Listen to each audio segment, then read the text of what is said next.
a falar sobre um incêndio que desde a madrugada de hoje, desde por volta de 2h30 da manhã, consumiu aí pelo menos 12 ônibus e também uma madeireira na zona sul de Teresina. O Ravi Marques continua por lá e assim, essa imagem atrás de você, Ravi, é impressionante.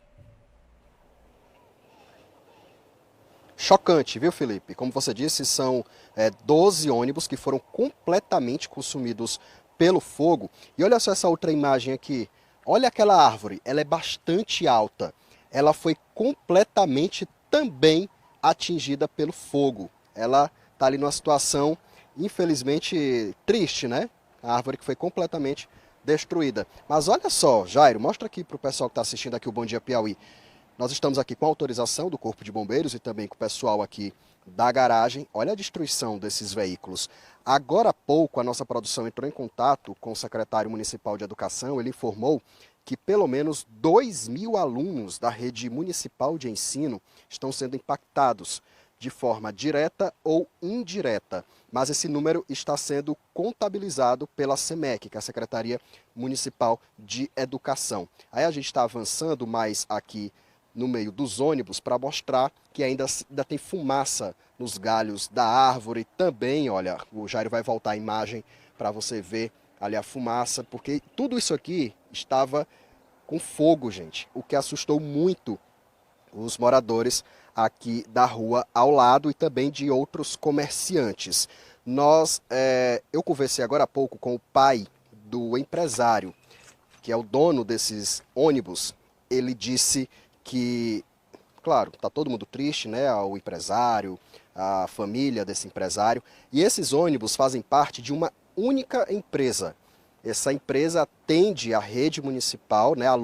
Leva esses alunos para as escolas municipais aqui da Zona Sul de Teresina. Por isso que tem muitos alunos que não conseguiram chegar até as escolas da região, e a nossa produção vem até recebendo mensagens e ligações de pais querendo saber o que aconteceu, mas todo mundo já sabe que foi devido a esse incêndio aqui nessa garagem, que fica ao lado de uma madeireira, às margens da BR-316, no bairro Esplanada. O único ônibus que não foi atingido de forma direta é aquele ali de cor verde. Apenas a traseira dele foi atingida pelas chamas, inclusive as lanternas estão derretidas. O Corpo de Bombeiros informou também para a nossa equipe que foram usados 3 caminhões para o combate a essas chamas e que cada caminhão ele tem a capacidade para 10 mil litros de água, ou seja, pelo menos 30 mil litros foram utilizados no combate às chamas que já tomavam todo o local e também os ônibus. E que o incêndio começou, claro, como eu falei, durante a madrugada, são 8h01 da manhã, e de lá para cá os bombeiros tiveram muito trabalho, porque vez ou outra as chamas elas voltavam. Inclusive, gente, vou passar para esse outro lado aqui faz parte da madeireira, olha, parte desse setor também foi consumido pelas chamas e o pessoal ficou muito assustado. Os bombeiros informaram que não houve vítimas, né? Não tem feridos, felizmente, mas a destruição por aqui, Felipe, é total. Todos os detalhes, todas as informações, a gente vai trazer no Piauí TV1, logo mais aqui no jornalismo da Rede Clube. Volto com você. Muito obrigado, Ravi, pela participação, e a gente vai conversar agora ao vivo, por videochamada, com o secretário municipal de Educação, Ismael Silva, porque nós temos a informação de que pelo menos 2.000 alunos podem ser afetados. O senhor está no avião, já saindo de Teresina, quais as informações o senhor tem para repor esse serviço? Olá, Felipe, bom dia. Nós estamos surpreendidos logo com essa notícia trágica, né?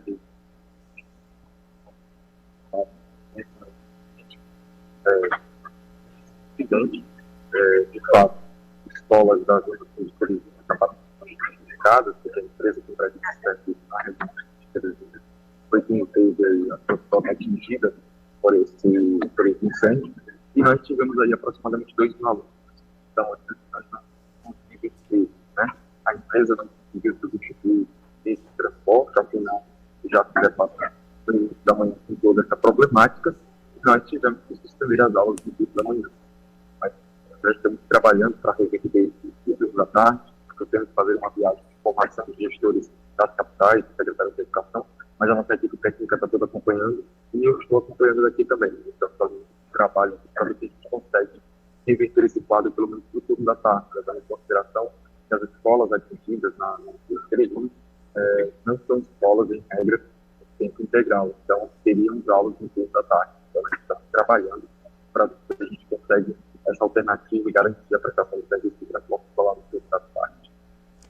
Muito obrigado, então, secretário, pela participação. O seu áudio não está muito bom, mas deu para entender. Eu vou reforçar aqui. Obrigado por nos atender, por dar essas informações aqui ao vivo no Bom Dia Piauí. Portanto, gente, o secretário municipal de Educação, Ismael Silva, está saindo do estado de Santa Catarina, vindo para Teresina, e aí nos atendeu. E aí ele explicou que cerca de 2.000 alunos podem ser atingidos nesta quarta-feira por causa do incêndio desses 12 ônibus, e que a Prefeitura de Teresina está buscando alternativas, porque a empresa que é dona desses ônibus e que tem esse contrato com a Prefeitura da capital não consegue repor isso agora, imediatamente. Mas é uma informação muito importante para, atenção, papais, mamães, responsáveis de alunos, por alunos da Zona Sul de Teresina, 7 escolas que são atendidas por esses 12 ônibus dessa empresa, que não tem como fazer esse transporte neste momento, como disse o secretário municipal de Educação, mas que a Prefeitura está buscando alternativas para resolver isso ainda hoje, para que os alunos possam ir à tarde para a escola. Claro que aqui na Rede Clube, aqui na TV, nos nossos portais e nas nossas rádios, a gente vai continuar acompanhando esse caso. Daqui a pouco no Piauí TV1 a gente vai ter também mais informações sobre esse assunto para que os pais possam saber como os alunos, os filhos, vão para as escolas, essas 7 escolas da Zona Sul de Teresina, ainda hoje. A gente vai continuar acompanhando esse caso. 8h05. Amigos, vamos então agora conferir informações da previsão do tempo para todo o estado.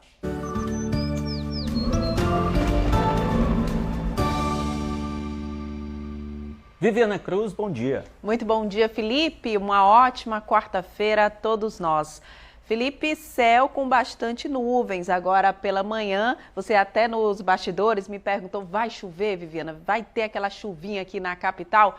Bom, existe uma expectativa de uma chuva, mas não significativa. Nessa região do centro-norte já existia essa expectativa de uma maior concentração de nuvens, maior nebulosidade. Só que não necessariamente uma chuva significativa. Pode ter em alguns pontos do centro-norte, mais sutil, digamos assim. Porque também nesse período de junho para julho, a madrugada e o início da manhã tem essas nuvens concentradas, faz um friozinho bom, só que depois elas vão se dissipar e o calor prevalece, as temperaturas vão lá em cima. Existe um aquecimento aqui no nosso território também. Mas bora falar mais especificamente desse calor, a gente vai conferir agora como foi o tempo nas cidades mais quentes do país, porque mais uma vez Oeiras saiu na frente. Piauí com o município mais quente do Brasil, tá aí. Ontem à tarde, Oeiras chegou a quase 38 graus, seguido também da cidade piauiense de Alvorada do Gurgueia. Então, calor predominando e muito no nosso estado, especialmente na faixa sul do Piauí. E teve alerta para baixa umidade também ontem à tarde. A gente vai conferir aqui esses municípios na faixa sul do Piauí, pegando Floriano, Uruçuí, São Raimundo Nonato, Picos e Corrente. Toda essa região ficou em alerta ontem até as 8 horas da noite, de 1 hora da tarde até as 8 horas da noite, para baixa umidade relativa do ar. E olha, 126 municípios ficaram nessa condição. Alvorada do Gurgueia foi a que registrou a menor umidade, 17%. Oeiras e São João do Piauí ficaram com 21%. E para hoje, mais uma vez, essa região que está em amarelo deve voltar a concentrar as menores umidades aí do Piauí. A Alvorada do Gurgueia ficou em 4º lugar no ranking nacional para baixa umidade. Em Campo Maior, ontem à tarde teve um chuvisco e um lindo arco-íris. Bora conferir, porque a Poliana Soares fez o registro pra gente. E a gente gosta de mostrar para você, telespectador, esse céu bonito da terra dos carnaubais. Hoje cedinho teve também uma neblina fina na terra da carne de sol. Campo Maior ficou dessa forma aí, bem agradável. Essa névoa que se envolveu cobriu o município. Walter Júnior fez imagens e repassou esse registro do friozinho. Temperatura mínima foi de 22 graus em Campo Maior. Em Teresina, eu falei das nuvens e tá aí esse registro na Avenida Henriol de Carvalho. Céu com essas nuvens concentradas, um pouco mais afastadas, e elas estão se dissipando já, o sol deve prevalecer e essa possibilidade de chuva isolada no centro-norte deve acontecer, mas acumulados de 2, 3 milímetros no máximo.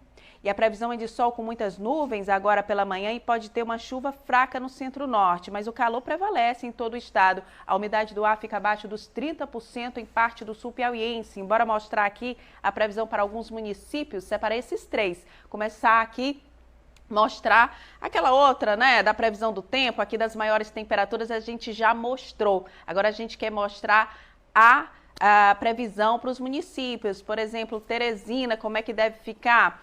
Felipe, Teresina, na verdade, deve ficar com... começou o dia com 23 graus e aí deve bater os 34 graus à tarde. A umidade deve ficar em torno dos 40%. Então, a gente vai acompanhando essa situação. Pode ter um chuvisco de 2 milímetros mais afastado da área urbana e a gente espera, né, essa chuvinha fraquinha para tentar acalmar e melhorar esse calorão que já está forte no fim de junho. Vivi, bateu a real, viu? As nuvens no início da manhã de hoje criaram uma certa expectativa, mas vai ser muito difícil essa chuva chegar à zona urbana de Teresina. Obrigado, Vivi. Obrigada. 8h10, vamos conferir imagens ao vivo do trânsito em Teresina. A gente tem imagens da Avenida Gerumênia, na zona norte da capital, imagens das câmeras da S-Trans, para que você possa observar a movimentação aí intensa de veículos nessa região. Gente, estamos aí mais ou menos na região do bairro Mocambinho, bairro Buenos Aires, é aquela região ali, estamos na Avenida Gerumênia, tá? Movimentação nesse momento aqui na capital. Vamos para o intervalo. A seguir você confere aqui no Bom Dia Piauí. Pai de menina esquecida dentro de carro vai responder por homicídio culposo. Segundo a polícia, mesmo que o pai não tenha tido a intenção de machucar a filha, deixou de tomar os cuidados necessários para protegê-la. Tem também os destaques do esporte com o Renan Moraes aqui no nosso Bom Dia Piauí. 8h10. A gente volta já.